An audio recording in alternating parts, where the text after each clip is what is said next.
ਦਿਲ ਨੂੰ ਲੱਗ ਜਾਣ ਰੋਗ ਤੇ ਕੀ ਕਰੀਏ। ਕਿਸੇ ਦੀ ਯਾਦ ਵਿੱਚ ਅੱਖੀਆਂ ਰੋਣ ਤੇ ਕੀ ਕਰੀਏ। ਸਾਨੂੰ ਤੇ ਮਿਲਣ ਦੀ ਆਸ ਰਹਿੰਦੀ ਏ ਹਰ ਵੇਲੇ ਬੁਲਿਆ। ਜੇ ਯਾਰ ਭੁੱਲ ਜਾਣ ਤੇ ਕੀ ਕਰੀਏ। ਪੱਥਰ ਜ਼ਿਹਨ ਗੁਲਾਬ ਨਹੀਂ ਹੁੰਦੇ, ਕੋਰੇ ਵਰਕ ਕਿਤਾਬ ਨਹੀਂ ਹੁੰਦੇ। ਜੇ ਕਰ ਲਈ ਯਾਰੀ ਭੁਲਿਆ, ਫਿਰ ਯਾਰਾਂ ਨਾਲ ਹਿਸਾਬ ਨਹੀਂ ਹੁੰਦੇ। ਇੱਕ ਪਾਸੇ ਰਹਿਣ ਮੇਰੇ ਵਹਾਬੀ, ਇੱਕ ਪਾਸੇ ਦਿਓਬੰਦੀ। ਅੱਗੇ ਪਿੱਛੇ ਸ਼ੀਆ ਸੁਨੀ, ਡਾਢੀ ਫਿਰਕਾਬੰਦੀ। ਵਿੱਚ ਵਿਚਾਲੇ ਸਾਡਾ ਕੋਠਾ, ਕਿਸਮਤ ਸਾਡੀ ਮੰਦੀ। ਇੱਕ ਮੁਹੱਲਾ 8 ਮਸੀਤਾਂ, ਕਿਹਦੀ ਕਰਾਂ ਪਾਬੰਦੀ।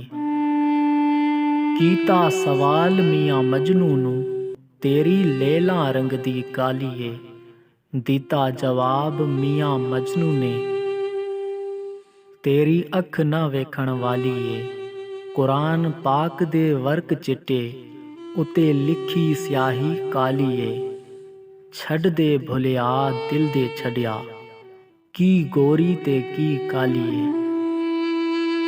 ਮੇਰੀ ਰੂਹ ਵਿੱਚ ਮੇਰਾ ਯਾਰ ਵਸਦਾ, ਮੇਰੀ ਅੱਖਾਂ ਵਿੱਚ ਉਸਦਾ ਦੀਦਾਰ ਵਸਦਾ। ਮੈਨੂੰ ਆਪਣੇ ਦਰਦ ਦੀ ਪਰਵਾਹ ਨਹੀਂ, ਪਰ ਰੱਬ ਕਰੇ ਹਰ ਵਕਤ ਰਹੇ ਮੇਰਾ ਯਾਰ ਹੱਸਦਾ।